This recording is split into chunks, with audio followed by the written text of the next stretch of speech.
To Julie Introduction. The Passion of the Monk. Follow your passion is dangerous advice.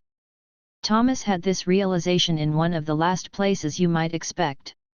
He was walking a trail through the oak forest that outlines the southern bowl of Tremper Mountain.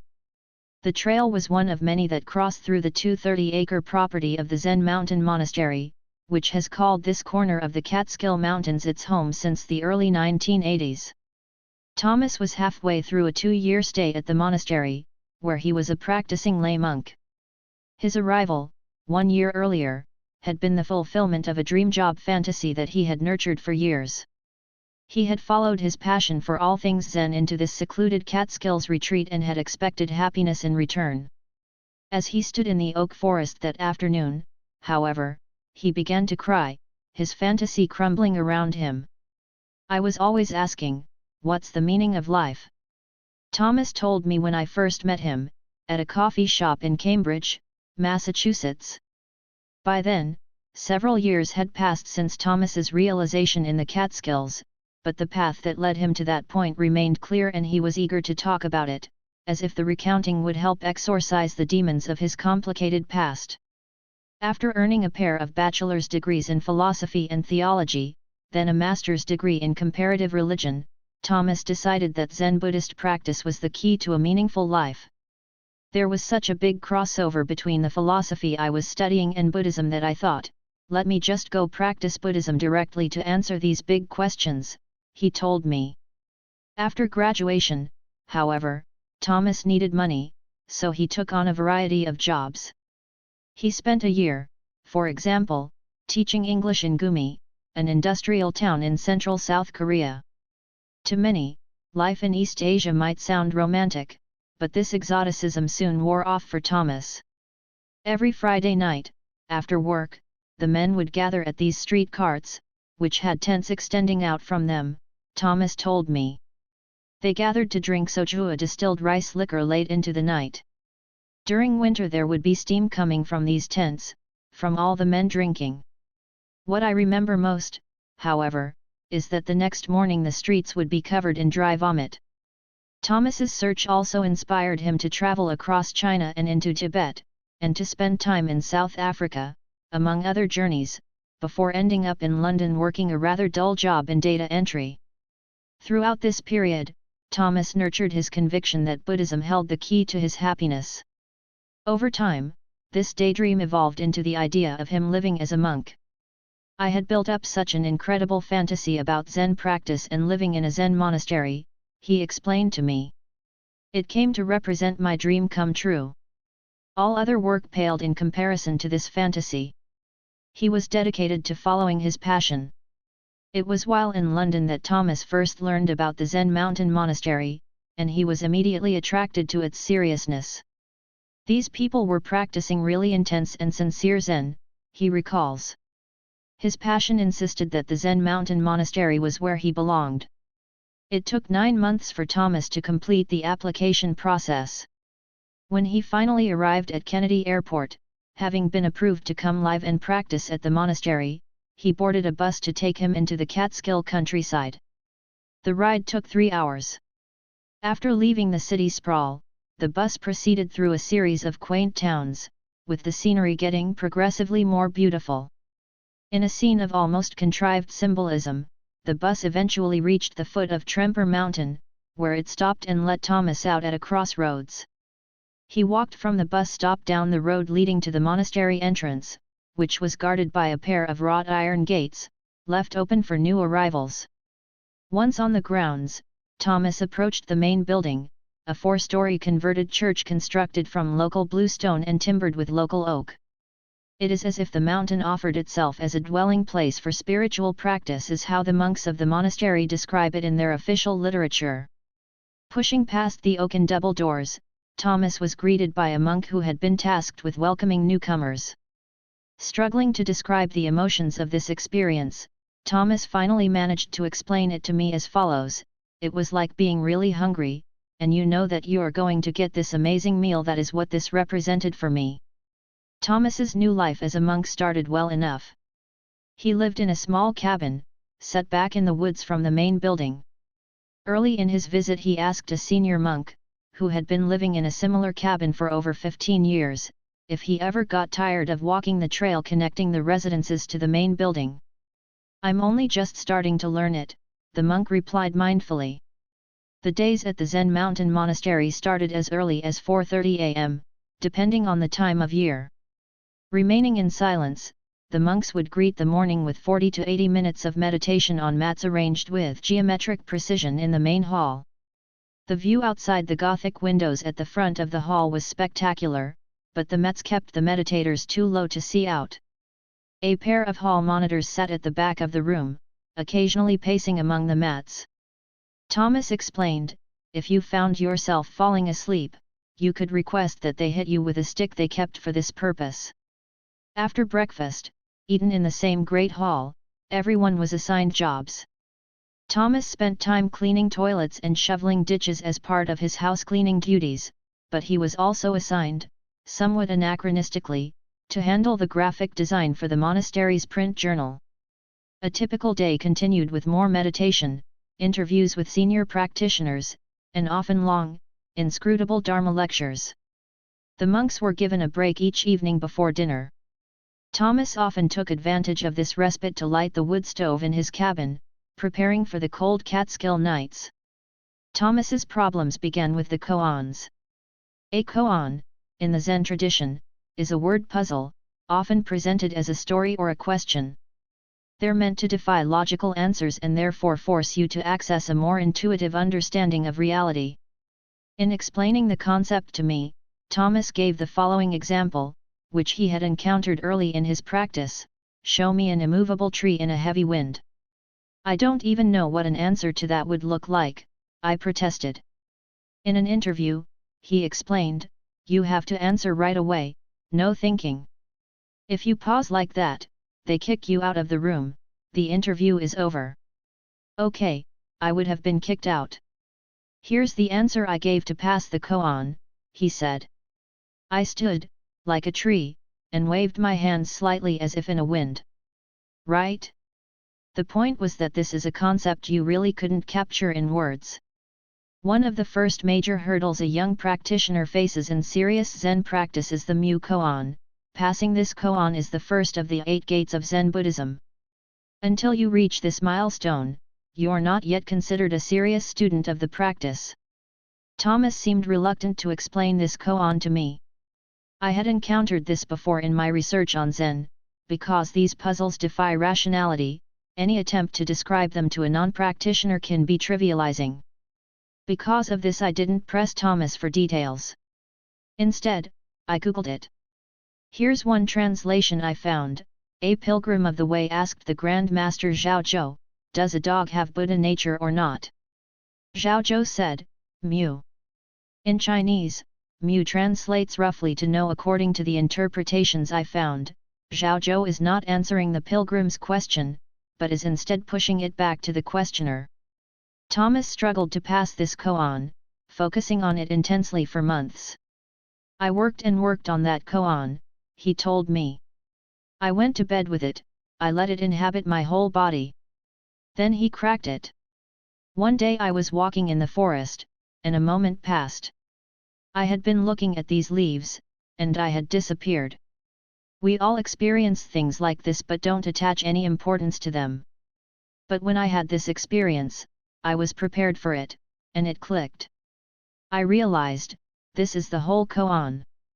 Thomas had achieved a glimpse of the unity of nature that forms the core of the Buddhist understanding of the world. It was this unity that provided the answer to the koan. Excited, at his next interview with a senior monk, Thomas made a gesture, a simple gesture, something you might do in everyday life, that made it clear that he had an intuitive understanding of the koan's answer. He had made it through the first gate, he was officially a serious student of Zen. It was not long after passing the Mu koan that Thomas had his realization about passion. He was walking in the same woods where he had cracked the koan. Armed with the insight provided by passing the Mu, he had begun to understand the once obtuse lectures given most days by the senior monks. As I walked that trail, I realized that these lectures were all talking about the same thing as the Mu koan, said Thomas. In other words, this was it. This was what life as a Zen monk offered, increasingly sophisticated musings on this one, core insight. He had reached the zenith of his passion. He could now properly call himself a Zen practitioner, and yet, he was not experiencing the undiluted peace and happiness that had populated his daydreams. The reality was, nothing had changed. I was exactly the same person, with the same worries and anxieties. It was late on a Sunday afternoon when I came to this realization, and I just started crying. Thomas had followed his passion to the Zen mountain monastery, believing, as many do, that the key to happiness is identifying your true calling and then chasing after it with all the courage you can muster. But as Thomas experienced that late Sunday afternoon in the oak forest, this belief is frighteningly naive. Fulfilling his dream to become a full-time Zen practitioner did not magically make his life wonderful. As Thomas discovered, the path to happiness, at least as it concerns what you do for a living, is more complicated than simply answering the classic question, what should I do with my life? A quest begins. By the summer of 2010, I had become obsessed with answering a simple question: why do some people end up loving what they do, while so many others fail at this goal? It was this obsession that led me to people like Thomas, whose stories helped cement an insight I had long suspected to be true: when it comes to creating work you love, following your passion is not particularly useful advice. The explanation for what started me down this path goes something like this: during the summer of 2010, when this preoccupation first picked up steam, I was a postdoctoral associate at MIT, where I had earned my PhD in computer science the year before. I was on track to become a professor, which, at a graduate program like MIT's, is considered to be the only respectable path. If done right, a professorship is a job for life. In other words, in 2010 I was planning what might well be my first and last job hunt. If there was ever a time to figure out what generates a passion for one's livelihood, this was it. Tugging more insistently at my attention during this period was the very real possibility that I wouldn't end up with a professorship at all. Not long after meeting Thomas, I had set up a meeting with my advisor to discuss my academic job search. "How bad of a school are you willing to go to?" was his opening question. The academic job market is always brutal, but in 2010, with an economy still in recession, it was especially tough.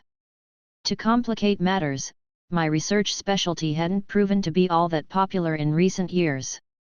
The last two students to graduate from the group where I wrote my dissertation both ended up with professorships in Asia, while the last two postdocs to pass through the group ended up in Lugano, Switzerland, and Winnipeg, Canada, respectively.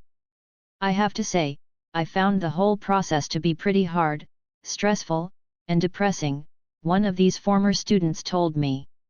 Given that my wife and I wanted to stay in the United States, and preferably on the East Coast, a choice that drastically narrowed our options, I had to face the very real possibility that my academic job search would be a bust, forcing me to essentially start from scratch in figuring out what to do with my life. This was the backdrop against which I launched what I eventually began to refer to as my quest. My question was clear: how do people end up loving what they do? And I needed an answer. This book documents what I discovered in my search. Here's what you can expect in the pages ahead. As mentioned, I didn't get far in my quest before I realized, as Thomas did before me, that the conventional wisdom on career success, follow your passion, is seriously flawed. It not only fails to describe how most people actually end up with compelling careers, but for many people it can actually make things worse, leading to chronic job shifting and unrelenting angst when, as it did for Thomas, one's reality inevitably falls short of the dream. With this as a starting point, I begin with rule number 1, in which I tear down the supremacy of this passion hypothesis. But I don't stop there. My quest pushed me beyond identifying what doesn't work, insisting that I also answer the following: if follow your passion is bad advice, what should I do instead? My search for this answer, described in rules number 24, brought me to unexpected places. To better understand the importance of autonomy, for example, I ended up spending a day at an organic farm owned by a young Ivy League graduate. To better nuance my understanding of skill, I spent time with professional musicians, examples of a dying craftsman culture that I thought had something important to say about how we approach work. I also dived into the world of venture capitalists, screenwriters, rockstar computer programmers, and of course, hotshot professors, to name just a few more examples among many, all in an effort to pick apart what matters and what doesn't when building a compelling career. I was surprised by how many sources of insight became visible once I burned off the obscuring fog generated by a mono-focused insistence on following your passion. The narratives in this book are bound by a common thread: the importance of ability. The things that make a great job great, I discovered, are rare and valuable. If you want them in your working life, you need something rare and valuable to offer in return. In other words, you need to be good at something before you can expect a good job. Of course, mastery by itself is not enough to guarantee happiness. The many examples of well-respected but miserable workaholics support this claim. Accordingly, this main thread of my argument moves beyond the mere acquisition of useful skills and into the subtle art of investing the career capital this generates into the right types of traits in your working life. This argument flips conventional wisdom. It relegates passion to the sidelines, claiming that this feeling is an epiphenomenon of a working life well lived. Don't follow your passion, rather, let it follow you in your quest to become, in the words of my favorite Steve Martin quote, so good that they can't ignore you. To many, this concept is a radical shift, and as with any disruptive idea, it needs to make a splashy entrance. This is why I wrote this book in a manifesto style. I divided the content into 4 rules, each given a deliberately provocative title. I also tried to make the book short and punchy. I want to introduce a new way of looking at the world, but I don't want to belabor the insights with excessive examples and discussions. This book does offer concrete advice, but you won't find 10-step systems or self-assessment quizzes in these pages. This topic is too subtle to be reduced to the formulaic. By the end of this book, you'll have learned how my own story ends up and the specific ways I'm applying the insights in my own working life. We'll also return to Thomas, who after his dispiriting realization at the monastery was able to return to his first principles, move his focus away from finding the right work and toward working right, and eventually build, for the first time in his life, a love for what he does. This is the happiness that you, too, should demand. It's my hope that the insights that follow will free you from simplistic catchphrases like follow your passion and do what you love, the type of catchphrases that have helped spawn the career confusion that afflicts so many today, and instead, provide you with a realistic path toward a meaningful and engaging working life. Rule number 1: Don't follow your passion. Chapter 1: The Passion of Steve Jobs, in which I question the validity of the passion hypothesis, which says that the key to occupational happiness is to match your job to a pre-existing passion. The passion hypothesis. In June 2005, Steve Jobs took the podium at Stanford Stadium to give the commencement speech to Stanford's graduating class. Wearing jeans and sandals under his formal robe, Jobs addressed a crowd of 23,000 with a short speech that drew lessons from his life. About a third of the way into the address, Jobs offered the following advice: you've got to find what you love. The only way to do great work is to love what you do. If you haven't found it yet, keep looking, and don't settle. When he finished, he received a standing ovation. Though Jobs's address contained several different lessons, his emphasis on doing what you love was the clear standout. In the official press release describing the event, for example, Stanford's news service reported that Jobs urged graduates to pursue their dreams. Soon after, an unofficial video of the address was posted on YouTube, where it went viral, gathering over 3.5 million views. When Stanford posted an official video, it gathered an additional 3 million views. The comments on these clips homed in on the importance of loving your work, with viewers summarizing their reactions in similar ways. The most valuable lesson is to find your purpose, follow your passions. Life is too short to be doing what you think you have to do. Follow your passions. Life is for the living. Passion is the engine to living your life. It's passion for your work that counts. Don't settle. Amen. In other words, many of the millions of people who viewed this speech were excited to see Steve Jobs, a guru of iconoclastic thinking, put his stamp of approval on an immensely appealing piece of popular career advice, which I call the passion hypothesis. The passion hypothesis: the key to occupational happiness is to first figure out what you're passionate about and then find a job that matches this passion. This hypothesis is one of modern American society's most well-worn themes. Those of us lucky enough to have some choice in what we do with our lives are bombarded with this message, starting at an early age. We are told to leonize those with the courage to follow their passion, and pity the conformist drones who cling to the safe path. If you doubt the ubiquity of this message, spend a few minutes browsing the career advice shelf the next time you visit a bookstore. Once you look past the technical manuals on resume writing and job interview etiquette, it's hard to find a book that doesn't promote the passion hypothesis. These books have titles like Career Match, Connecting Who You Are with What You'll Love to Do, and Do What You Are, Discover the Perfect Career for You Through the Secrets of Personality Type, and they promise that you're just a few personality tests away from finding your dream job. Recently, a new, more aggressive strain of the passion hypothesis has been spreading, a strain that despairs that traditional cubicle jobs, by their very nature, are bad, and that passion requires that you strike out on your own. This is where you find titles like Escape from Cubicle Nation, which, as one review described it, teaches the tricks behind finding what makes you purr. These books, as well as the thousands of full-time bloggers, professional counselors, and self-proclaimed gurus who orbit these same core issues of workplace happiness, all peddle the same lesson: to be happy, you must follow your passion. As one prominent career counselor told me, do what you love, and the money will follow has become the de facto motto of the career advice field. There is, however, a problem lurking here. When you look past the feel-good slogans and go deeper into the details of how passionate people like Steve Jobs really got started, or ask scientists about what actually predicts workplace happiness, the issue becomes much more complicated.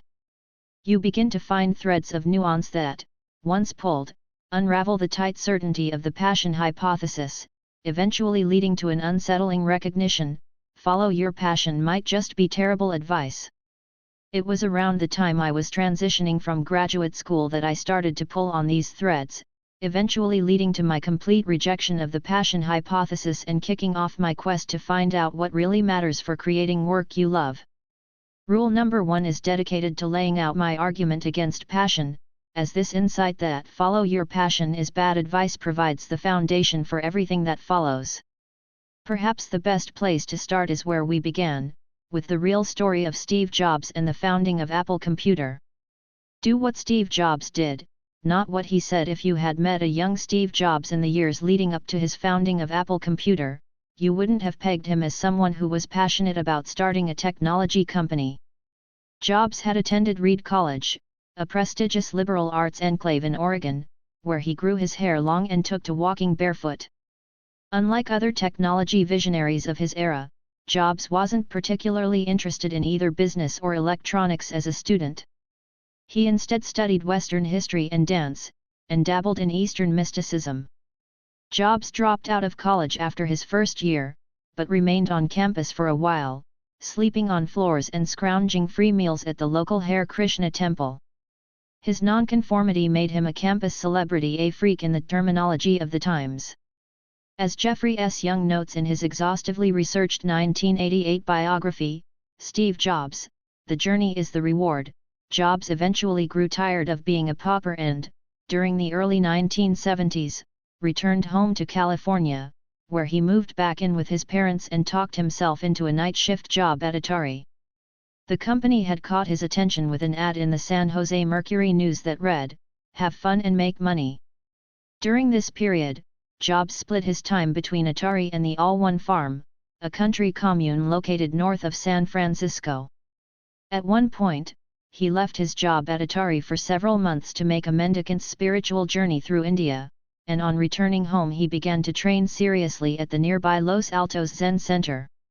In 1974, after Jobs's return from India, a local engineer and entrepreneur named Alex Kamrat started a computer time-sharing company dubbed Call-In Computer. Kamrat approached Steve Wozniak to design a terminal device he could sell to clients to use for accessing his central computer. Unlike Jobs, Wozniak was a true electronics whiz who was obsessed with technology and had studied it formally at college.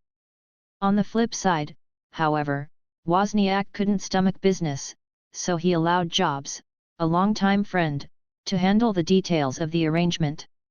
All was going well until the fall of 1975, when Jobs left for the season to spend time at the All One commune.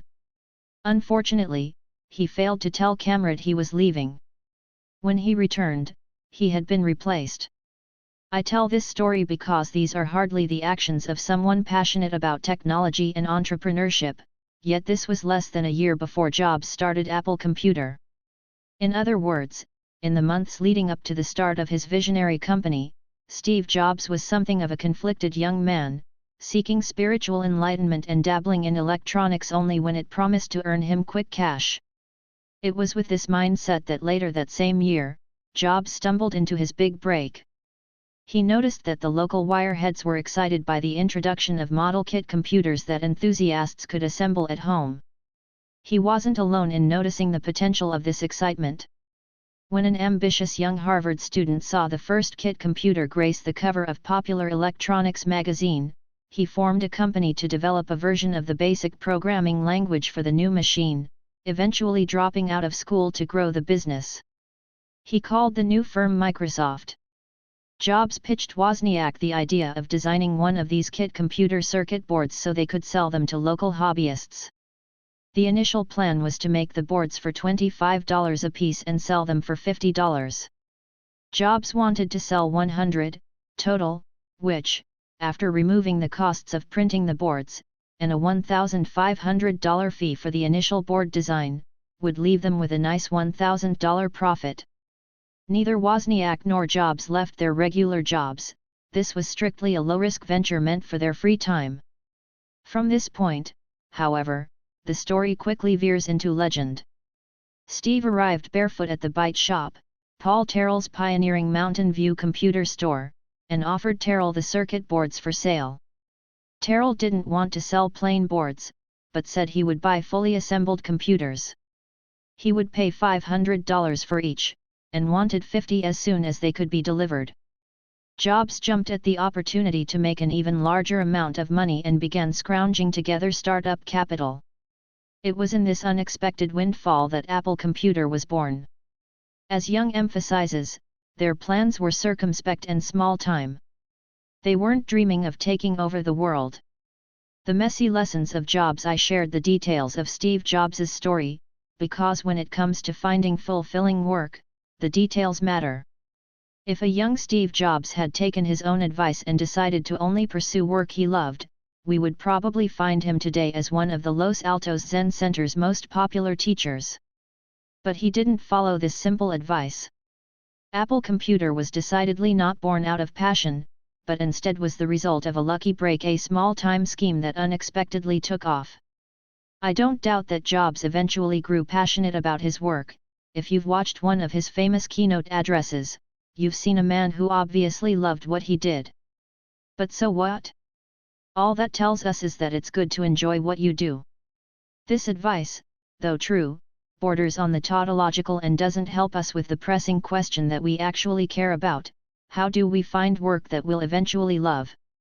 Like Jobs, should we resist settling into one rigid career and instead try lots of small schemes, waiting for one to take off? Does it matter what general field we explore? How do we know when to stick with a project or when to move on? In other words, Jobs' story generates more questions than it answers. Perhaps the only thing it does make clear is that, at least for Jobs, follow your passion was not particularly useful advice. Chapter 2: Passion is rare, in which I argue that the more you seek examples of the passion hypothesis, the more you recognize its rarity. The Road Trip Nation revelation: it turns out that Jobs' complicated path to fulfilling work is common among interesting people with interesting careers. In 2001, a group of 4 friends, all recently graduated from college, set out on a cross-country road trip to interview people who lived lives centered around what was meaningful to them. The friends sought advice for shaping their own careers into something fulfilling. They filmed a documentary about their trip, which was then expanded into a series on PBS. They eventually launched a non-profit called Road Trip Nation, with the goal of helping other young people replicate their journey. What makes Road Trip Nation relevant is that it maintains an extensive video library of the interviews conducted for the Project One. There's perhaps no better single resource for diving into the reality of how people end up with compelling careers. When you spend time with this archive, which is available for free online, you soon notice that the messy nature of Steve Jobs' path is more the rule than the exception. In an interview with the public radio host Ira Glass, for example, a group of 3 undergraduates press him for wisdom on how to figure out what you want and know what you'll be good at. In the movies there's this idea that you should just go for your dream, Glass tells them. But I don't believe that. Things happen in stages. Glass emphasizes that it takes time to get good at anything, recounting the many years it took him to master radio to the point where he had interesting options. The key thing is to force yourself through the work, force the skills to come, that's the hardest phase, he says. Noticing the stricken faces of his interviewers, who were perhaps hoping to hear something more uplifting than work is hard, so suck it up, Glass continues. I feel like your problem is that you're trying to judge all things in the abstract before you do them. That's your tragic mistake. 2 other interviews in the archive promote this same idea that it's hard to predict in advance what you'll eventually grow to love. The astrobiologist Andrew Steele, for example, exclaims, "No, I had no idea what I was going to do. I object to systems that say you should decide now what you're going to do." One of the students asks Steele if he had started his PhD program hoping you'd one day change the world. "No," Steele responds, "I just wanted options." 3 Al Merrick, the founder of Channel Island Surfboards, tells a similar tale of stumbling into passion over time. People are in a rush to start their lives, and it's sad, he tells his interviewers. I didn't go out with the idea of making a big empire, he explains. I set goals for myself at being the best I could be at whatever I did. For in another clip, William Morris, a renowned glass blower based in Stanwood, Washington, brings a group of students to his workshop set in a converted barn surrounded by lush, Pacific Northwest forest. I have a ton of different interests, and I don't have focus, one of the students complains. Morris looks at her, you'll never be sure. You don't want to be sure. 5 These interviews emphasize an important point. Compelling careers often have complex origins that reject the simple idea that all you have to do is follow your passion. This observation may come as a surprise for those of us who have long basked in the glow of the passion hypothesis. It wouldn't, however, surprise the many scientists who have studied questions of workplace satisfaction using rigorous peer-reviewed research. They've been discovering similar conclusions for decades, but to date, not many people in the career advice field have paid them serious attention. It's to these overlooked research efforts that I turn your attention next. The science of passion. Why do some people enjoy their work while so many other people don't? Here's the CliffsNotes summary of the social science research in this area. There are many complex reasons for workplace satisfaction, but the reductive notion of matching your job to a pre-existing passion is not among them. To give you a better sense of the realities uncovered by this research, here are 3 of the more interesting conclusions I've encountered. Conclusion number 1, career passions are rare. In 2002, a research team led by the Canadian psychologist Robert J. Vallerand administered an extensive questionnaire to a group of 539 Canadian university students. 6. The questionnaires prompts were designed to answer 2 important questions. Do these students have passions? And if so, what are they? At the core of the passion hypothesis is the assumption that we all have pre-existing passions waiting to be discovered. This experiment puts that assumption to the test. Here's what it found: 84% of the students surveyed were identified as having a passion. This sounds like good news for supporters of the passion hypothesis, that is, until you dive deeper into the details of these pursuits. Here are the top 5 identified passions: dance, hockey, these were Canadian students, mind you, skiing, reading, and swimming. Though dear to the hearts of the students, these passions don't have much to offer when it comes to choosing a job. In fact, less than 4% of the total identified passions had any relation to work or education, with the remaining 96% describing hobby-style interests such as sports and art. Take a moment to absorb this result, as it deals a strong blow to the passion hypothesis. How can we follow our passions if we don't have any relevant passions to follow? At least for these Canadian college students, the vast majority will need a different strategy for choosing their career.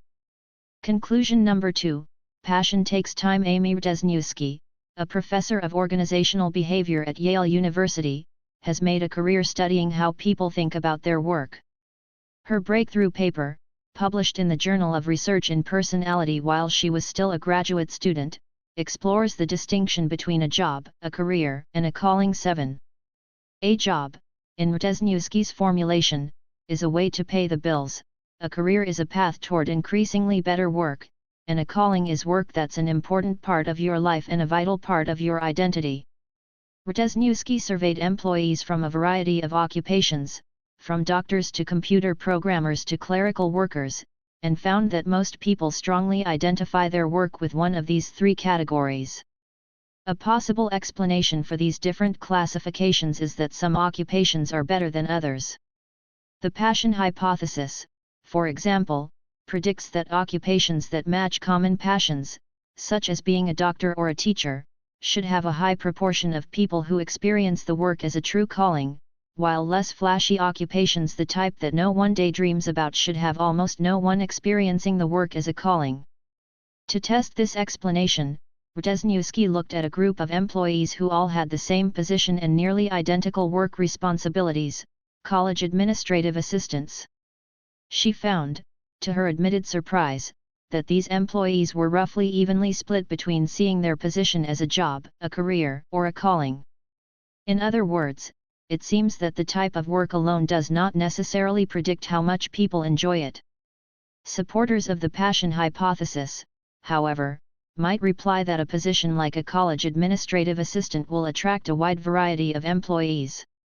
Some might arrive at the position because they have a passion for higher education and will therefore love the work, while others might stumble into the job for other reasons, perhaps because it's stable and has good benefits, and therefore will have a less exalted experience. But Rudesniewski wasn't done. She surveyed the assistants to figure out why they saw their work so differently, and discovered that the strongest predictor of an assistant seeing her work as a calling was the number of years spent on the job. In other words, the more experience an assistant had, the more likely she was to love her work. This result deals another blow to the passion hypothesis.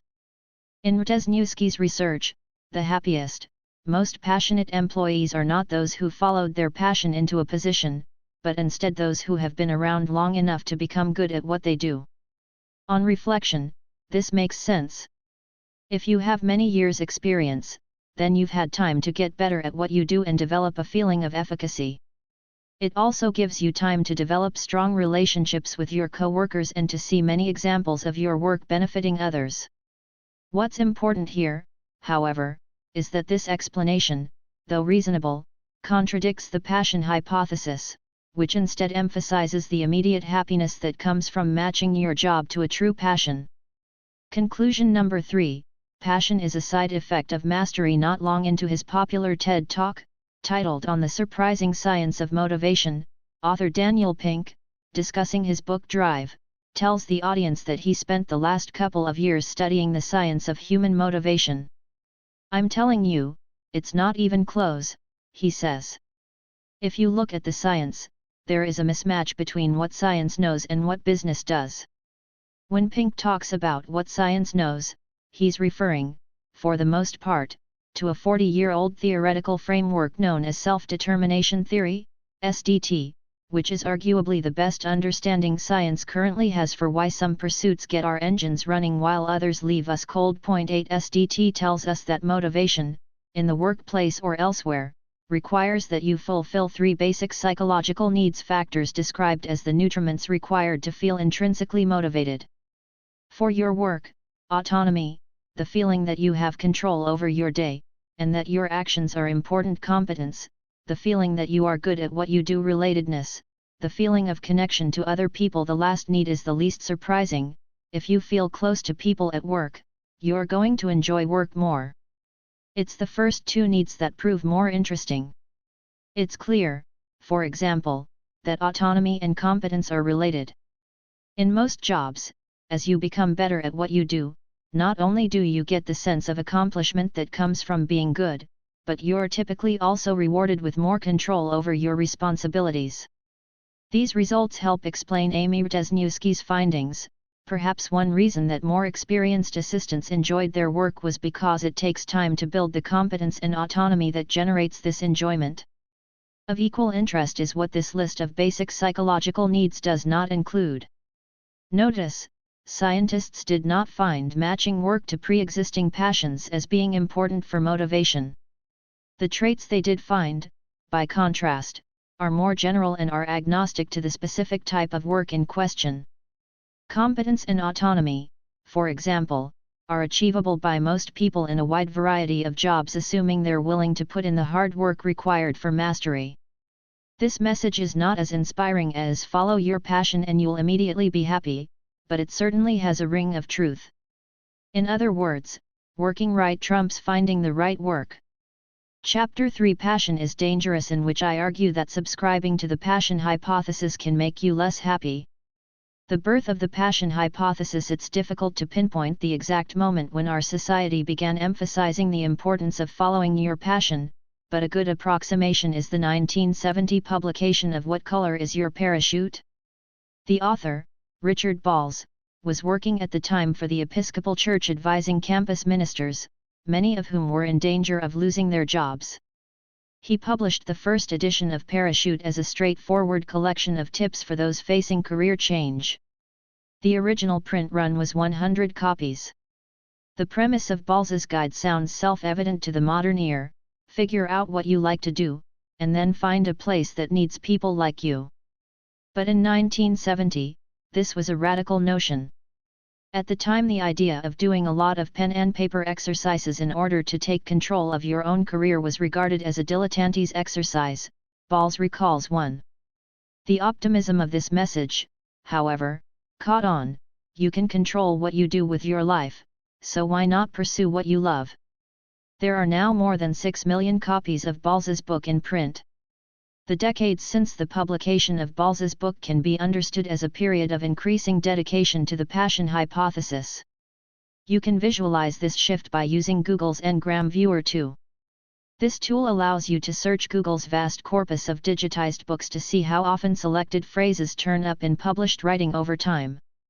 If you enter "follow your passion," you see a spike in usage right at 1970, the year when Balls's book was published, followed by a relatively steady high usage until 1990, at which point the graph curve swings upward. By 2000, the phrase "follow your passion" was showing up in print 3 times more often than in the 70s and 80s. Parachute, in other words, helped introduce the baby boom generation to this passion-centric take on career, a lesson they have now passed down to their children, the echo boom generation, which has since raised the bar on passion obsession. This young generation has high expectations for work, explains psychologist Jeffrey Arnett, an expert on the mindset of the modern postgrad. They expect work to be not just a job but an adventure, a venue for self-development and self-expression, and something that provides a satisfying fit with their assessment of their talents. 3 Even if you accept my argument that the passion hypothesis is flawed, it's at this point that you might respond, who cares? If the passion hypothesis can encourage even a small number of people to leave a bad job or to experiment with their career, you might argue, then it has provided a service. The fact that this occupational fairy tale has spread so far should not cause concern. I disagree. The more I studied the issue, the more I noticed that the passion hypothesis convinces people that somewhere there's a magic right job waiting for them, and that if they find it, they'll immediately recognize that this is the work they were meant to do. The problem, of course, is when they fail to find this certainty, bad things follow, such as chronic job hopping and crippling self-doubt. We can see this effect in the statistics. As I just established, the last several decades are marked by an increasing commitment to Balls's contagious idea. And yet, for all of this increased focus on following our passion and holding out for work we love, we aren't getting any happier. The 2010 Conference Board survey of U.S. job satisfaction found that only 45% of Americans describe themselves as satisfied with their jobs. This number has been steadily decreasing from the mark of 61% recorded in 1987, the first year of the survey. As Lynn Franco, the director of the board's Consumer Research Center notes, this is not just about a bad business cycle. Through both economic boom and bust during the past 2 decades, our job satisfaction numbers have shown a consistent downward trend.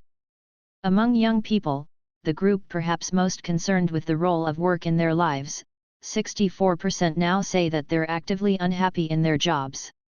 This is the highest level of dissatisfaction ever measured for any age group over the full 2-decade history of the survey. In other words, our generation-spanning experiment with passion-centric career planning can be deemed a failure. The more we focused on loving what we do, the less we ended up loving it. These statistics, of course, are not clear-cut, as other factors play a role in declining workplace happiness. To develop a more visceral understanding of this unease, we can turn to anecdotal sources. Consider Alexandra Robbins and Abby Wilner's 2001 Ode to Youth Disaffection, Quarter-Life Crisis, The Unique Challenges of Life in Your 20s. This book chronicles the personal testimony of dozens of unhappy 20-somethings who feel adrift in the world of work. Take, for example, the tale of Scott, a 27-year-old from Washington, D.C. My professional situation now couldn't be more perfect, Scott reports. I chose to pursue the career I knew in my heart I was passionate about, politics. I love my office, my friends, even my boss. The glamorous promises of the passion hypothesis, however, led Scott to question whether his perfect job was perfect enough.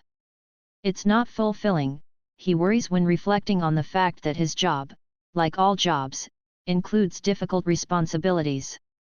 He has since restarted his search for his life's work. I've committed myself to exploring other options that interest me, Scott says. But I'm having a hard time actually thinking of a career that sounds appealing. I graduated college wanting nothing more than the ultimate job for me, says Jill, another young person profiled in Quarter-Life Crisis. Not surprisingly, everything Jill tried failed to meet this high mark. I'm so lost about what I want to do, despairs 25-year-old Elaine, that I don't even realize what I'm sacrificing. And so on. These stories, which are increasingly common at all ages, from college students to the middle-aged, all point toward the same conclusion: the passion hypothesis is not just wrong, it's also dangerous. Telling someone to follow their passion is not just an act of innocent optimism, but potentially the foundation for a career riddled with confusion and angst. Beyond passion, before continuing, I should emphasize an obvious point: for some people, following their passion works. The Road Trip Nation archives, for example, include an interview with Rolling Stone film critic Peter Travers, who claims that even as a child he used to bring notebooks into movie theaters to record his thoughts. The power of passion is even more common when you look to the careers of gifted individuals, such as professional athletes. You'd be hard-pressed, for example, to find a professional baseball player who doesn't claim that he has been passionate about the sport as far back as he can remember. Some people I've talked to about my ideas have used examples of this type to dismiss my conclusions about passion. Here's a case where someone successfully followed their passion.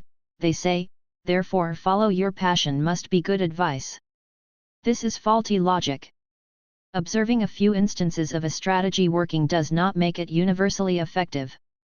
It is necessary instead to study a large number of examples and ask what worked in the vast majority of the cases. And when you study a large group of people who are passionate about what they do, as I did in researching this book, you find that most, not all, will tell a story more complex than simply identifying a pre-existing passion and then pursuing it. Examples such as Peter Travers and professional athletes, therefore, are exceptions. If anything, their rareness underscores my claim that for most people, follow your passion is bad advice. This conclusion inspires an important follow-up question: without the passion hypothesis to guide us, what should we do instead? This is the question I take up in the 3 rules that follow. These rules chronicle my quest to figure out how people really end up loving what they do. They represent a shift away from the tone of lawyerly argument used here and into something more personal, evidence of my attempts to capture the complexity and ambiguity of my encounters with the reality of workplace happiness. With the thorny underbrush of the passion hypothesis cleared, we can only now bring light to a more realistic strain of career advice that has so long been strangled in the shadows. This is a process that begins in the next rule with my arrival at an unlikely source of insight, a group of bluegrass musicians practicing their craft in the suburbs of Boston. Rule number 2: be so good they can't ignore you, or, the importance of skill. Chapter 4: The clarity of the craftsman, in which I introduce 2 different approaches to thinking about work: the craftsman mindset, a focus on what value you're producing in your job, and the passion mindset, a focus on what value your job offers you. Most people adopt the passion mindset, but in this chapter I argue that the craftsman mindset is the foundation for creating work you love. Upstairs at the Bluegrass frat house, when I first rounded the corner onto Mapleton Street, the house, a careworn Victorian, blended in with its tidy suburban neighbors. It was only as I got closer that I noticed the eccentricities. The paint was peeling. There was a pair of leather recliners outside on the porch. Empty Bud Light bottles littered the ground. Jordan Tice, a professional guitar player of the new acoustic style, stood by the front door smoking a cigarette. He waved me over. As I followed him inside, I noticed that a small foyer set off the entry had been converted into a bedroom. "The banjo player who sleeps there has a PhD from MIT, Jordan said. "You'd like him." Jordan is one of many musicians who come and go from the rental, squeezing themselves into any space that meets the technical definition of habitable. "Welcome to the Bluegrass frat house," he said, by way of explanation as we headed up to the 2nd floor where he lives. Jordan's room is monastic. Smaller than any dorm room I had at college, it's just big enough for a twin bed and a simple pressboard desk. A Fender tube amp sits in one corner and a rolling luggage bag in the other. Most of his guitars, I assume, are kept downstairs in the common practice space, as I only saw one in the room, a beat-up Martin. We had to borrow a chair from another room so that we could both sit. Jordan is 24. In the world of traditional work this is young, but when you consider that he signed his first record deal while still in high school, it's clear that in the world of acoustic music Jordan's no rookie. He's also painfully modest. One review of his 3rd album, Long Story, began, "Music has always had its share of prodigies, from Mozart up to the current day one." This is exactly the type of praise that Jordan would hate for me to write about. When I asked him why Gary Ferguson, a well-known bluegrass artist, chose Jordan at the age of 16 to tour with him, he could only stammer, before lapsing into silence. "It's a big deal," I pushed. "He chose you to be his guitar player. He had his choice of lots of guitar players, and he chose a 16-year-old. I don't derive any arrogance from that specific thing," he finally answered. Here's what does excite Jordan: his music. When I asked him, "What are you working on today?" his eyes lit up as he grabbed an open composition book from his desk. On it were 5 lines of music, lightly penciled in mainly dense runs of quarter notes spanning up and down the octave, punctuated with the occasional handwritten explanation. "I'm kinda working on a new tune," he explained. "It's going to be really fast." Jordan picked up his Martin to play me the new song. It had the driving beat of bluegrass, but the melody, which was inspired by a Debussy composition, happily disregards the genre. When Jordan played, he stared just beyond the fretboard and breathed in sharp, sporadic gasps. At one point he missed a note, which upset him. He backed up and started again, insisting on playing until he finished the full phrase without mistake. I told him I was impressed by the speed of the licks. "No, this is slow," he replied. He then showed me the pace he's working toward, it's at least twice as fast. I can't quite make the lead trail yet, he apologized after it slipped away from him. I guess I could do it, but I can't get the notes to pop out yet like I want it. He showed me how the successive notes in the lead tend to span many strings, complicating fast picking. It's really wide. At my request, Jordan laid out his practice regimen for this song. He starts by playing slow enough that he can get the effects he desires. He wants the key notes of the melody to ring while he fills the space in between with runs up and down the fretboard. Then he adds speed just enough that he can't quite make things work. He repeats this again and again. It's a physical and mental exercise, he explained. You're trying to keep track of different melodies and things. In a piano, everything is laid out clearly in front of you, 10 fingers never getting in the way of one another. On the guitar, you have to budget your fingers. He called his work on this song his technical focus of the moment. In a typical day, if he's not preparing for a show, he'll practice with this same intensity, always playing just a little faster than he's comfortable, for 2 or 3 hours straight. I asked him how long it will take to finally master the new skill. Probably like a month, he guessed. Then he played through the lick one more time. The craftsman mindset let me be clear about something: I really don't care if Jordan Tice loves what he does. I also don't care why he decided to become a musician or whether he sees guitar playing as his passion. Musicians' career paths are idiosyncratic, often relying on unusual circumstances and lucky breaks early in life. The fact that Jordan's parents are both bluegrass musicians, for example, obviously played a big role in his early dedication to guitar. Because of this, I've never found the origin stories of performers' careers to be all that relevant to the rest of us. Here's what does interest me about Jordan: how he approaches his work on a daily basis. Lurking here, I discovered, is an insight of great value to my quest for work I love. The path that led me to Jordan and the insight he represents began with a 2007 episode of The Charlie Rose Show. Rose was interviewing the actor and comedian Steve Martin about his memoir Born Standing UP2. They talked about the realities of Martin's rise. I read autobiographies in general, Martin said. And I often get frustrated, and say, you left out that one part here, how did you get that audition for that one thing where suddenly you're working at the Copa? How did that happen? Martin wrote his book to answer the how question, at least with respect to his own success in stand-up. It was in this explanation of how that Martin introduced a simple idea that floored me when I first heard it. The quote comes in the last 5 minutes of the interview, when Rose asks Martin his advice for aspiring. When Rose asks Martin his advice for aspiring. When Rose asks Martin his advice for aspiring. When Rose asks Martin his advice